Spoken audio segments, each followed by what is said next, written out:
Bonjour à tous. Dans notre dernière séance, nous avons vu que le Coran défend en même temps deux lignes prédicatives rivales, dont l'une s'accorde avec l'idée du Dieu providentiel et l'autre avec celle du Seigneur arbitraire et cruel. Aujourd'hui, je vous propose de discuter la conception du temps qui correspond à ce double discours. Sans surprise, l'idée que se fait Mohammed du temps et de l'au-delà sera elle aussi pleine de contrastes. Prenons par exemple la question de la résurrection. Eh bien, le prophète va tenir à ce sujet un discours à double entente. Lorsque Mohammed donne force à son élan d'espérance, il entreprend de défendre l'idée que la vie présente sera couronnée par une création dernière. Alors, les méchants seront châtiés et les justes séjourneront auprès de Dieu. Dans cette optique, la résurrection désigne la renaissance de la fin des temps, le passage de la mort à l'éternité. Mais en même temps, Mohammed incline à la défiance. Il se laisse tenter par le désenchantement et estime que toute chose sera livrée à la gangrène. Le devenir lui paraît alors absurde et sans finalité. Dans cette perspective, la résurrection n'a pas de sens surnaturel. Elle renvoie à toute forme de renaissance ou de nouvel essor qui se produirait ici-bas. Ainsi, le Coran mêle continuellement dans un même discours deux compréhensions différentes et pour ainsi dire opposées de la résurrection, dont l'une s'accorde avec l'existence d'un au-delà du monde et l'autre avec l'idée d'une histoire en devenir sans lendemain eschatologique. Je vous propose de voir maintenant cela de plus près. Dans plusieurs passages, le Coran évoque la résurrection par analogie. Il atteste de la vérité du redressement dernier sur la foi des signes visibles qu'offre la nature sans cesse régénérée. L'idée est simple et elle est maintes fois répétée. Du mort, il fait sortir le vivant. Et du vivant, il fait sortir le mort. Il revivifie la terre morte, et ainsi il vous fera sortir. De même que Dieu ravive la terre morte et en fait sortir la vie, ainsi il fera revivre les hommes après la mort. Ici, le texte semble s'accorder au point de vue de l'espérance et de la religion morale. Mais le Coran ne s'arrête pas toujours à cette image. À plusieurs occasions, il va habilement filer la métaphore en décrivant de manière singulière la nature revivifiée. En voici un exemple. Tous, sans exception, comparaîtront devant nous. Un signe pour eux est la terre morte, à laquelle nous redonnons la vie et d'où nous faisons sortir des graines dont ils se nourrissent. Nous y avons disposé des jardins, de palmiers et de vignes, et y avons fait jaillir des sources, afin qu'ils mangent de leurs fruits et de ce que leurs mains auront produit. Ne seront-ils pas reconnaissants ? Dans ce passage, la terre ravivée est décrite à l'aide de références symboliques caractéristiques du séjour paradisiaque, à savoir le jardin, les sources, les fruits, le palmier et les vignes, des éléments qui sont autant de marqueurs du jardin édénique. Les images empruntées à la nature terrestre pour décrire de manière figurée l'Éden à venir, sont cette fois réinvestis pour qualifier au sens propre un environnement mondain, celui de la nature qui renaît. Dans ce va-et-vient des symboles, la lettre s'est chargée d'allusions, de sorte qu'en appliquant les symboles du paradis à la nature terrestre, le Coran n'instaure pas simplement un rapport de ressemblance inverse, il donne l'impression de confondre les deux réalités. Le procédé devient déconcertant avec sa reprise en dehors de toute allusion explicite à la résurrection. Ainsi, en différentes occasions, le Coran invite ses auditeurs à contempler le monde pour y déchiffrer les signes du Créateur. Et c'est lui qui a fait descendre l'eau du ciel. Par elle, nous faisons germer toutes sortes de plantes, et surgir une verdure d'où sortent des grains composites, et surgir de lourds régimes de fruits de la spathe des palmiers. Et par elle, nous faisons croître des vergers de vignes, d'oliviers et de grenadiers, similaires et jamais ressemblants. Observez leurs fruits quand ils fructifient et mûrissent. Que de signes en tout cela pour des gens qui croiraient. En décrivant la nature terrestre à l'aide des références symboliques propres à l'Éden, le Coran n'invite pas simplement à contempler la nature pour y goûter un avant-goût du paradis. Il attire l'attention sur la beauté et la luxuriance de la terre revivifiée, en la désignant comme l'Éden. Le livre prétendait fournir une preuve de la résurrection ultime. Là, il semble détourner subtilement son argumentaire pour insinuer tout autre chose. L'au-delà ne serait pas dans un avenir eschatologique, mais dans un monde cultivé et revigoré ici-bas. Dans d'autres passages, l'image de la terre morte et revivifiée est convoquée non plus dans le but de montrer que Dieu soutient sa création et la régénère selon une trajectoire prolifique et sage, mais pour laisser entendre qu'il pourrait, si bon lui semble, détruire sa création de manière mal avisée et s'abstenir de recréer. La vie présente est comparable à une eau que nous faisons descendre du ciel, grâce à laquelle poussent les plantes enchevêtrées de la terre, dont se nourrissent les hommes et les bêtes. Lorsqu'enfin la terre prend sa parure, s'embellit et que ses habitants pensent qu'ils ont pouvoir sur elle, notre ordre l'atteint, de nuit ou de jour, et nous la transformons en chaume, comme si la veille elle n'avait pas été florissante. Ainsi exposons-nous nos signes pour les gens qui réfléchissent. Ne vois-tu pas que Dieu fait descendre du ciel une eau ? Il l'achemine vers des sources dans la terre, puis en fait sortir des cultures de couleurs variées. Ensuite, à peine resplendissent-elles que tu les vois jaunir, et puis il les réduit en brins desséchés. C'est là certainement un rappel aux doués d'intelligence. Nous avons embelli ce qu'il y a sur la terre, afin d'éprouver qui d'entre eux agirait pour le mieux. Puis nous allons transformer sa surface en pente aride. Dans les développements convenus du thème, l'eau céleste descend sur la terre morte et la ravive. De même, l'Esprit divin souffle sur les ossements poudreux des défunts pour les faire renaître. La revivification de la terre signifie dans ces cas que toute mort augure le commencement d'une vie nouvelle. Mais dans les derniers passages cités, la vie florissante, symbolisée par les cultures verdoyantes et les sources paradisiaques, donnée puis reprise, détruite puis recréée, et finalement laissée à l'état de résidu. Certes, le chaos le plus ténébreux peut toujours être transcendé par la profération d'une nouvelle parole créatrice. Mais rien n'interdit, à l'encontre des assurances données sur le fait que Dieu ne crée pas en vain, de voir l'histoire tout entière s'achever dans les ténèbres. Objecterait-on que sans création, la gloire divine n'aurait plus de témoins, ou qu'un Dieu qui ne crée pas ne serait pas divin? Eh bien le Coran répondrait que Dieu se suffit à lui-même et qu'il est digne de louange. Autant dire que le cycle de recréation pourrait bien être fini et sans lendemain, consacrant un devenir absurde et sans finalité. Nous voilà donc pris dans la contradiction. De façon apparente, le Coran martèle que l'histoire humaine sera couronnée par une instauration dernière, que les vertueux seront comblés et les infidèles livrés au brasier de l'enfer, ce qui s'accorde avec la religion de l'espérance. Mais en même temps, il laisse entendre que Dieu pourrait bien ne ressusciter personne, et que si le paradis et l'enfer ont une réalité, c'est ici-bas qu'elle se trouve, ce qui correspond au point de vue de l'athéisme et du désenchantement. L'affreuse incertitude qui pèse sur l'issue de la fin des temps ne peut pas être levée. Abraham va l'apprendre à ses dépens.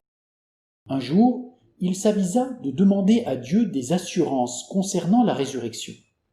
Eh bien, il recevra une réponse pour le moins étonnante.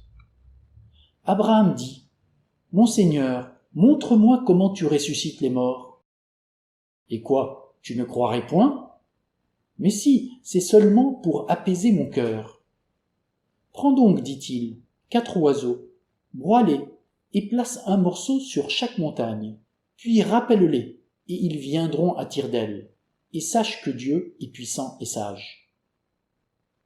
Ce passage peut être évidemment compris de façon ingénue. On pourrait comprendre qu'Allah a cherché à apaiser Abraham en lui donnant des preuves de la résurrection.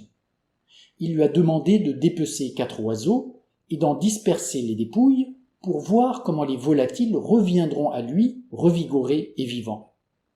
On pourrait imaginer qu'Abraham se soit conformé aux ordres de Dieu et que ce dernier ait redonné vie aux oiseaux taillés en pièces pour montrer à son messager qu'il est bien de force à ressusciter les morts.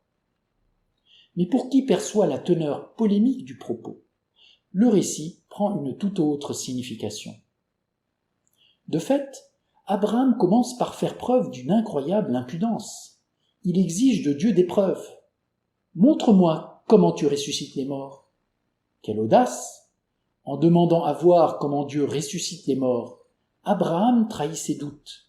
Il montre avec cela beaucoup d'arrogance. C'est comme s'il mettait Dieu au défi de prouver sa bonne foi. Manifestement, Abraham ne veut plus croire sur parole. Il veut des preuves et des gages sur ce que son Seigneur lui promet. Mais en guise de réponse, Abraham reçoit une question. « Et quoi, tu ne croirais point ?» Ici, le Coran ne précise pas l'identité de celui qui rétorque à Abraham. Est-ce Dieu en personne qui répond à son élu?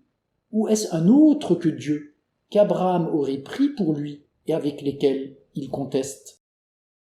En tout cas, le père des croyants est embarrassé par la question qu'il reçoit. Comment doit-il l'entendre? Comme un reproche ou comme une moquerie? Alors Abraham essaie de se justifier comme il peut, et il répond « Mais si, c'est seulement pour apaiser mon cœur. » Pourtant, en se justifiant de la sorte, il ne fait que découvrir davantage ses perplexités et rendre ses doutes plus manifestes. Au lieu de reconnaître son tort et de s'amender, il se défend et donne l'impression de jouer au plus fin avec celui-là même qui est censé connaître le secret de son cœur. Or son Seigneur ne cherchera pas à sortir Abraham d'embarras. Il lui intime un ordre si extravagant qu'il est difficile de savoir s'il parle avec sérieux ou s'il se moque de lui.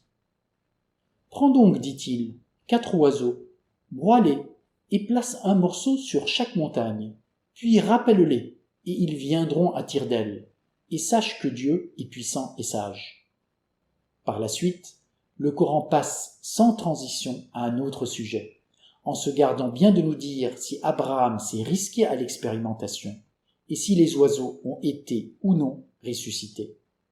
L'histoire, laissée en suspens, ne peut que nourrir les doutes les plus cruels dans l'esprit du lecteur. Évidemment, dans cette histoire, Abraham n'est autre que Muhammad en personne. C'est Muhammad qui reprend une histoire connue sur Abraham et la reformule en fonction de son expérience, de ses espérances et de ses doutes.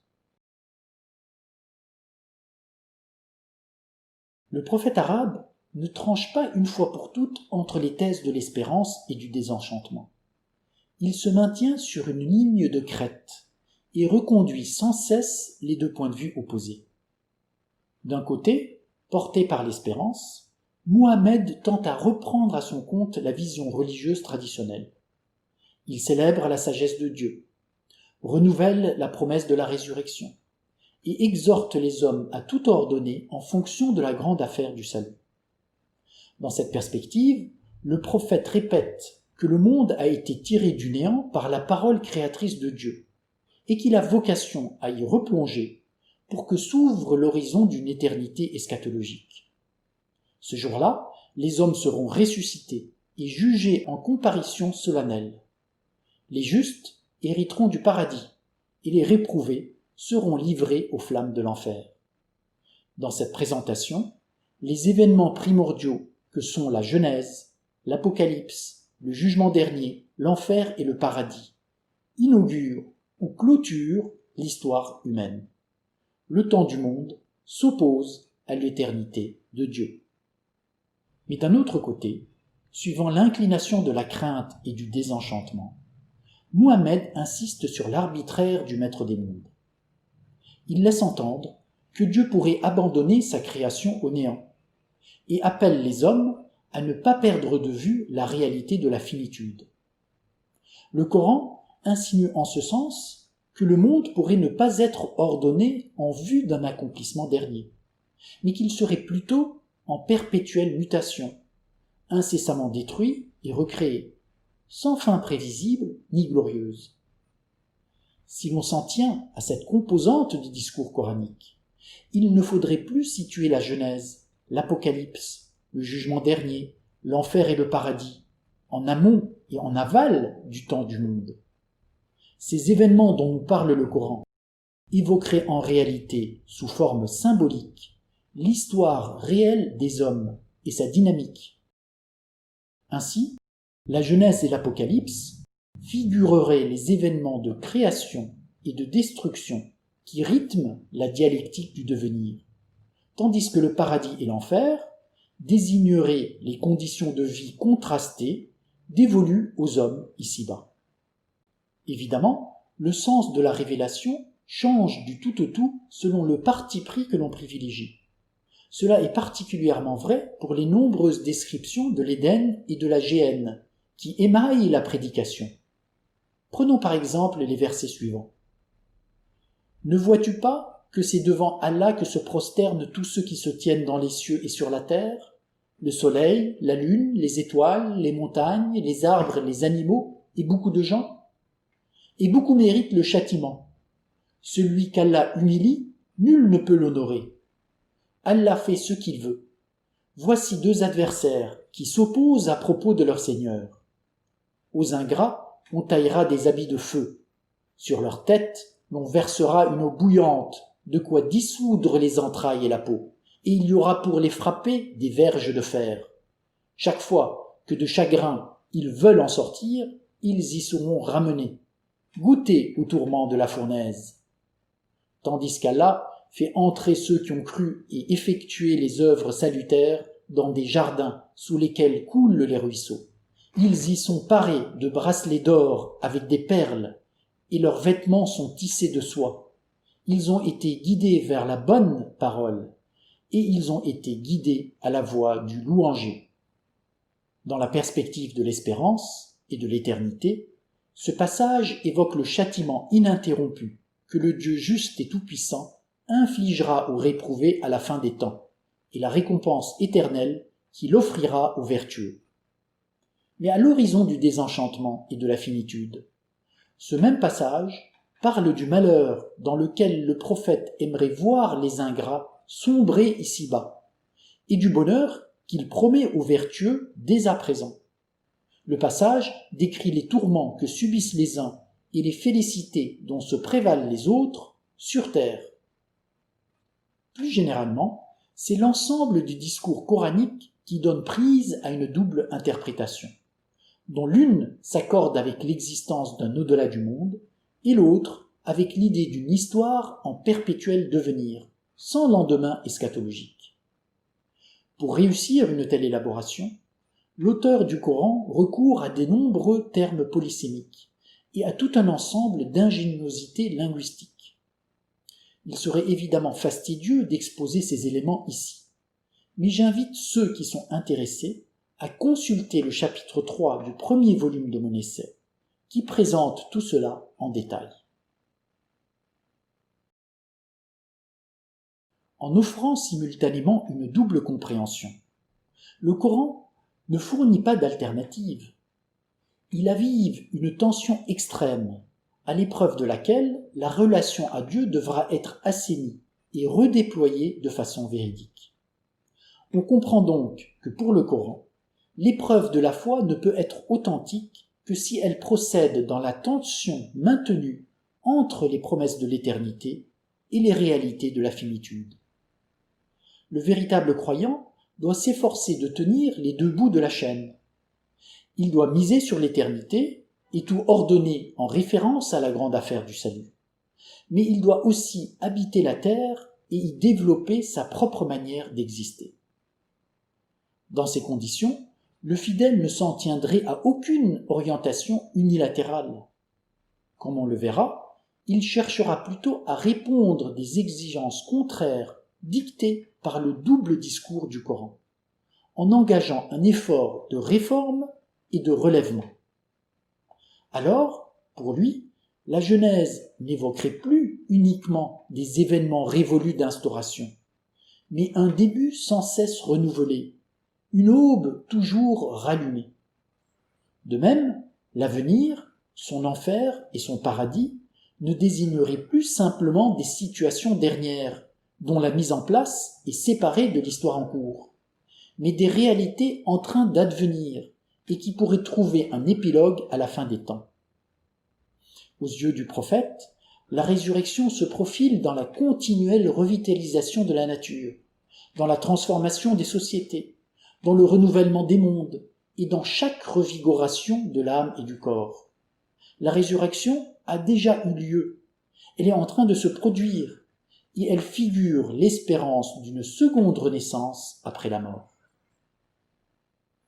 Pourtant, cette nouvelle vision des choses, qui émerge dans la tension entre les perspectives opposées de l'espérance et du désenchantement, ne sera pas stabilisée dans le Coran, ni consacrée en guise de réconciliation. Comme on le verra dans notre prochaine présentation, elle sera esquissée sans parvenir au couronnement de la synthèse. Elle fournira plutôt le troisième terme d'un paradoxe désormais indépassable sur Dieu et la condition humaine. Je vous donne donc rendez-vous pour notre prochaine discussion à ce sujet et je vous remercie pour votre écoute.